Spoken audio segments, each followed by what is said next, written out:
All right, folks, welcome back to the Crisis Report. Yes, it's late, but that's the way it's got to be right now. Just did a video over on PrepperNow, and, well, I'll let you go see what we're going on. We've got some ideas on how to make it so we can get here consistently, and so we'll let that one go on. But what's going on tonight? Well, we have some pretty important stuff. Tensions are rising across a lot of different fronts, and of course, this is affecting geopolitics, it's affecting markets, migration, economic stress signals, all of that. India is reporting major H-1B visa delays. Skilled workers are stranded, uncertainty growing with the immigration process.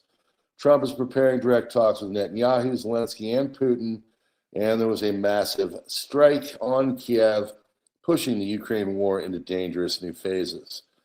Africa, there is strikes on Nigeria. Trump confirmed it was a Christmas Day gift. China has escalated further, sanctioning major U.S. defense firms because of Taiwan, and they're converting their civilian cargo ships into something nasty. And of course, there's the real story, which is why this one is called Silver Explodes. Silver is up almost 11% on the day. It's not normal. Smashed historic highs, and this is all with all the other stuff going on in the background. That is why it is called Silver Explodes, and we kind of get into it a little bit more finer point over on PrepperNow, especially towards the end of the video, if you'd like to see it. But basically, the last 15 minutes of that video should give you an idea of why this is all very concerning. For those that don't have the time, $70 was supposedly a benchmark of when things go out of control. It's almost to 80. That happened in the last day, 11% of the day. I've never seen anything like it. And there's a lot of crazy stuff going on. So you need to get ready. So that video is called Year of the Reset 2026, and I think it's going to prove true. So let's get started on your crisis report here. We appreciate you being here. Yes, it's it's late, but this is for the people in the morning, for the replay crew. Here we go, 12/26 into 12/27, 2025. God bless you all for being here, you late mofos. Here we go. India has reported H-1B visa delays to the U.S., leaving many Indian applicants stranded at home.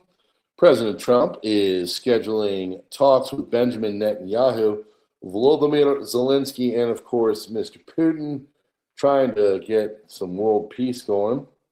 Good luck with that. Russia has launched a massive attack on Ukraine in the capital, and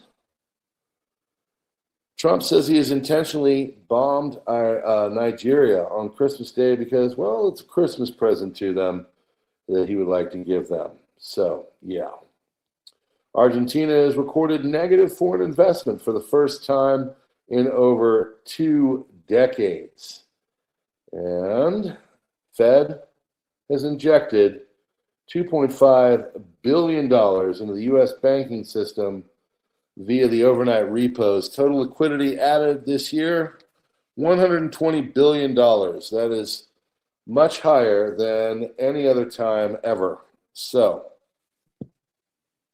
medical costs in the U.S. now account for a record 11.6% of U.S. GDP. Healthcare expenditures doubling since 2012. Things are not okay. Israel has recognized Somaliland. Why is that important? Well, Somaliland sits on the Gulf of Aden next to the Bab el-Mandab Strait, choke point for global trade and energy. Across the water are Iran-backed Houthis firing on Israel and shipping. Somaliland offers a stability, ports, intelligence access, and non-Iranian platform on the Red Sea. Similar reason why the U.S. has a military base in Djibouti.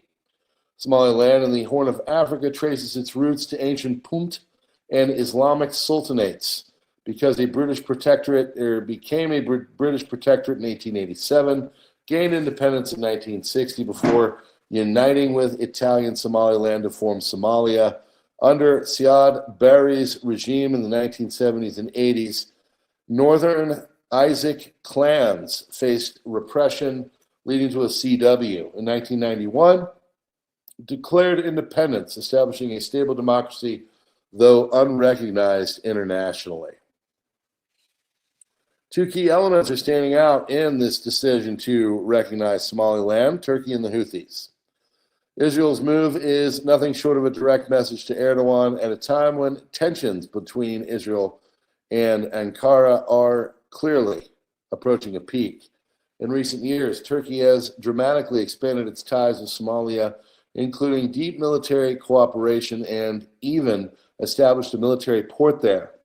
Israel's decision signals to Erdogan that the rivalry with Israel is not only intensifying, but also expanding geographically after Syria and Gaza, now Somaliland as well. Second element of this is the Houthis. While the scenario may still seem distant, Somaliland could prove to be an extremely valuable platform for shortening operational distances to Yemen, both militarily and in terms of intelligence capabilities. It's strategic.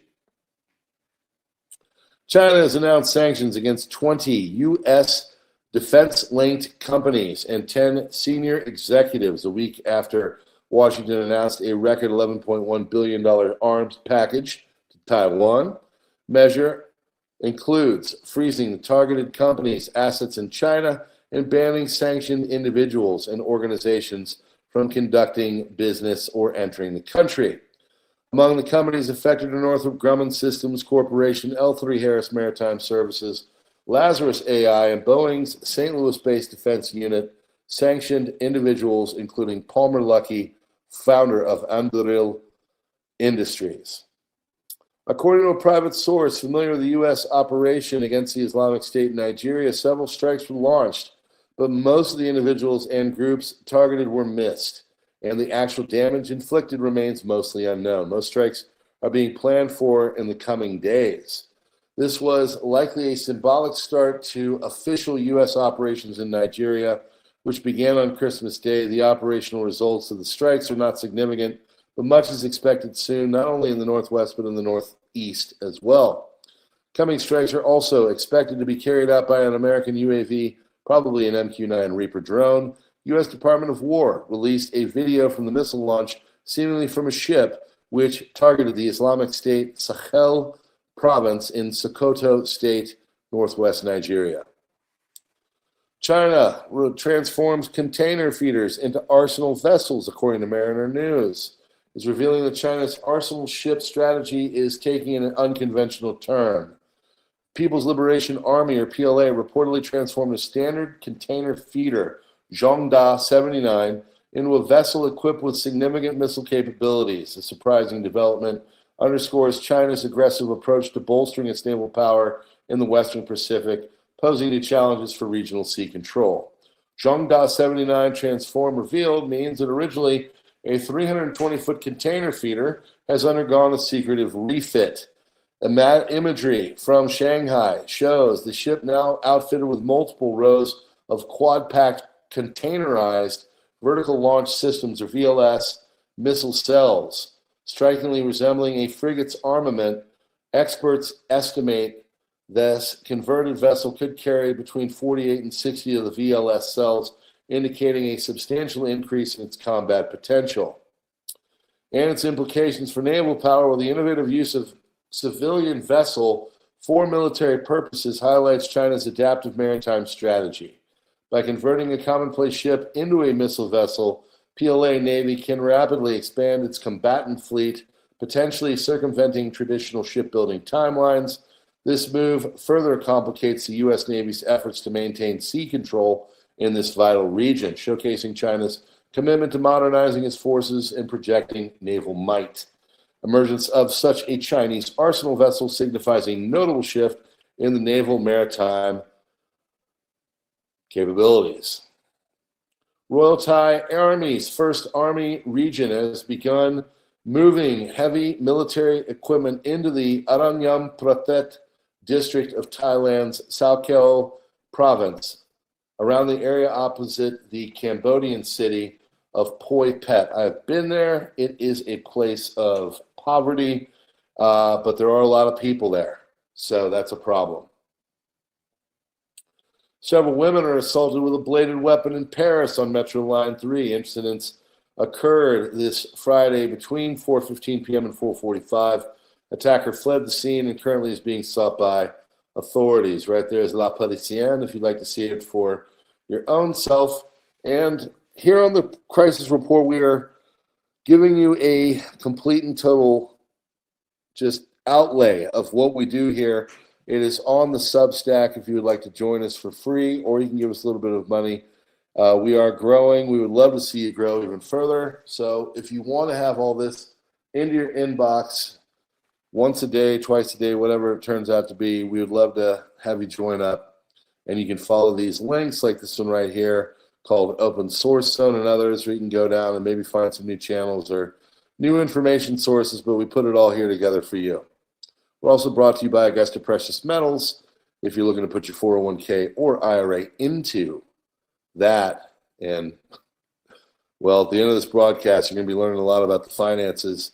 Now's a good time to do it. There's a link in the description, so consider it. All right, moving on.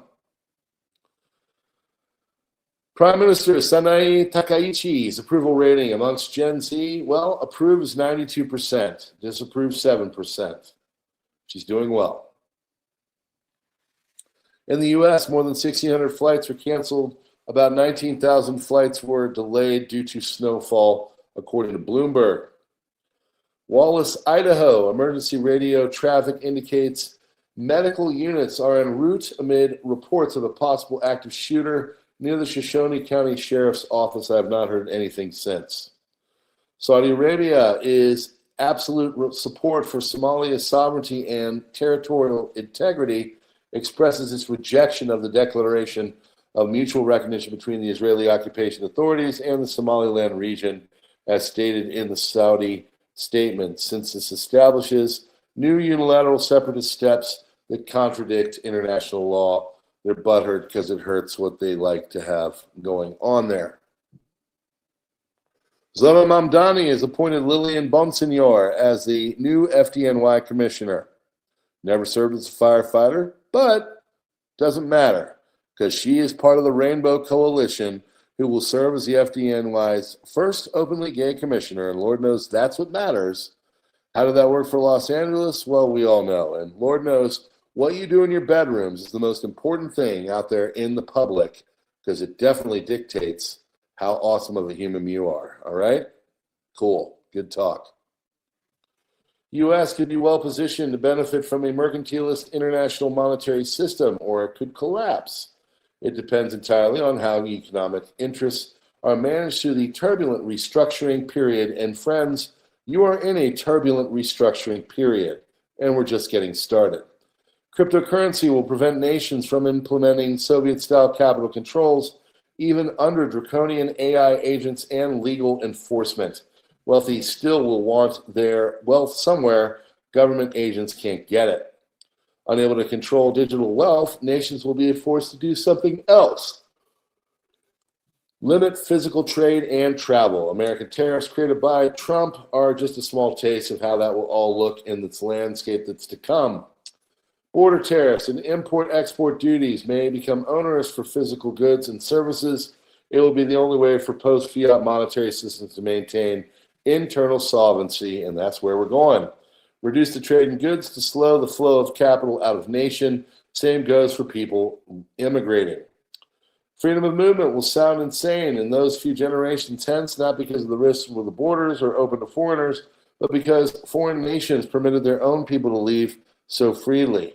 Human bodies and labor are national asset, and nations can't simply let them waltz away.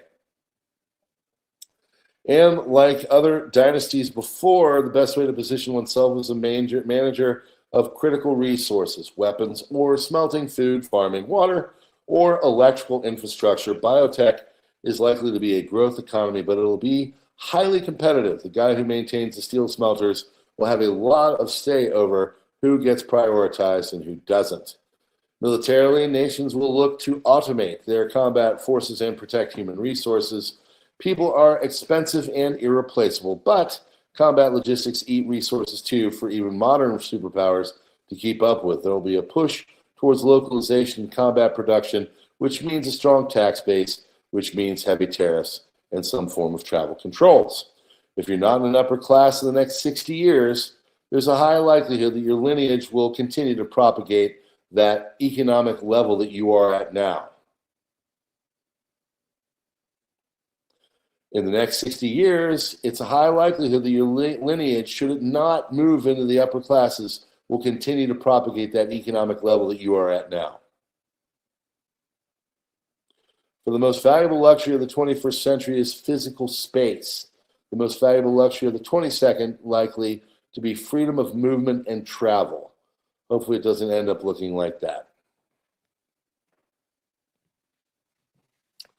I hope you listen to that. End of the year, profit taking is setting up for a strong New Year's. U.S. equities posted $5.1 billion in outflows last week, accelerating from $3.6 billion the week prior. Marks the 10th week of net selling over the last 14.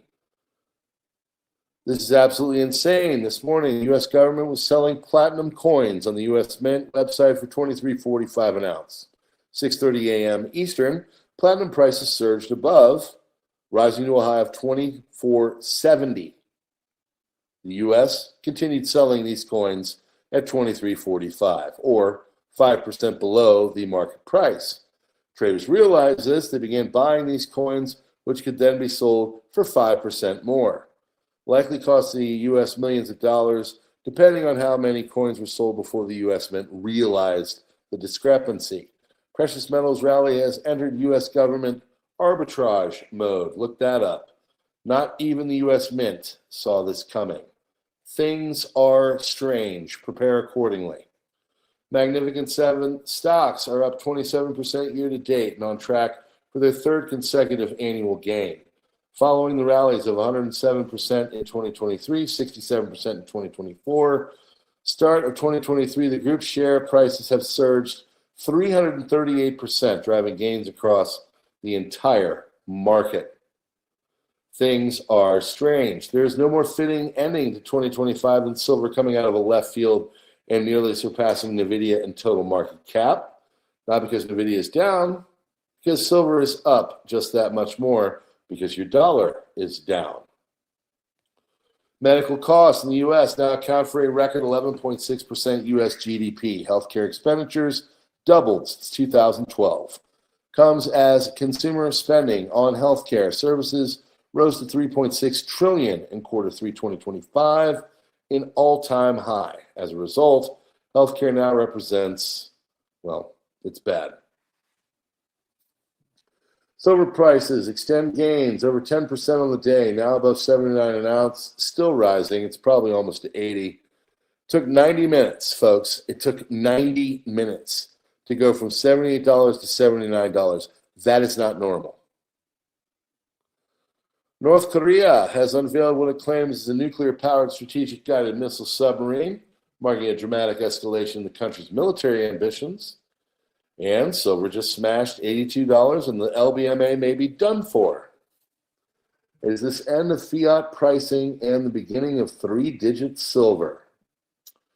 This is a thing called Rethinking the Dollar. This guy, he's been touted by Rudy, Alaskan Prepper, and I've been listening to him for many years on Telegram.